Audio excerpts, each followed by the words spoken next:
হযরতে আব্দুল্লাহ ইবনে মাসউদ রাদিয়াল্লাহু তাআলা আনহু একদিন বলতেছেন, বিশ্ব নবী রাহমাতাল লিল আলামিন আমাকে সালাম দিলেন, সালাম বিনিময় করলেন। আমি হাতখানা আগে দিলাম, নবীজি আমার হাতে হাত রাখলেন, মুসাফা করলেন। নবীজি ডান হাত, আব্দুল্লাহর ডান হাত।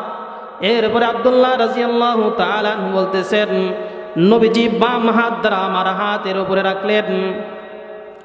এরপরে নবীজি সাল্লাল্লাহু আলাইহি ওয়াসাল্লাম বলতেছেন, রে আব্দুল্লাহ, তোমাকে একটা কথা বলতে চাই। বলেন, ইয়া রাসূলুল্লাহ।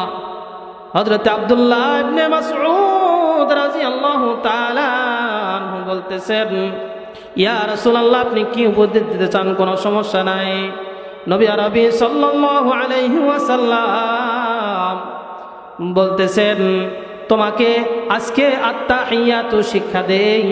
আত্তাহিয়াতু লিল্লাহি ওয়াস সালাওয়াতু ওয়াত তাইয়্যিবাত। আসসালামু আলাইকা আইয়ুহান নবী ওয়া রাহমাতুল্লাহি ওয়া বারাকাতুহু। আসসালামু আলাইনা ওয়া আলা ইবাদিল্লাহিস সালিহিন। আশহাদু আন লা ইলাহা ইল্লাল্লাহ ওয়া আশহাদু আন্না মুহাম্মাদান আবদুহু ওয়া রাসূলুহু। নবী আরবি সাল্লাল্লাহু আলাইহি ওয়াসাল্লাম আব্দুল্লাহ ইবনে মাসউদ রাদিয়াল্লাহু তাআলা আনহুর সাথে কত সুন্দর আচরণ করলেন। এর কয়েক বছর পর নবীজি ইন্তেকাল করেন। আব্দুল্লাহ ইবনে মাসউদ রাদিয়াল্লাহু তাআলা আনহু কতদিন কতবার বলেছেন, নবীজি আমার সাথে দেখা করে মুসাফা করে আমার হাতটা তার দুই হাতের মধ্যে দিয়ে মুসাফা করেছেন।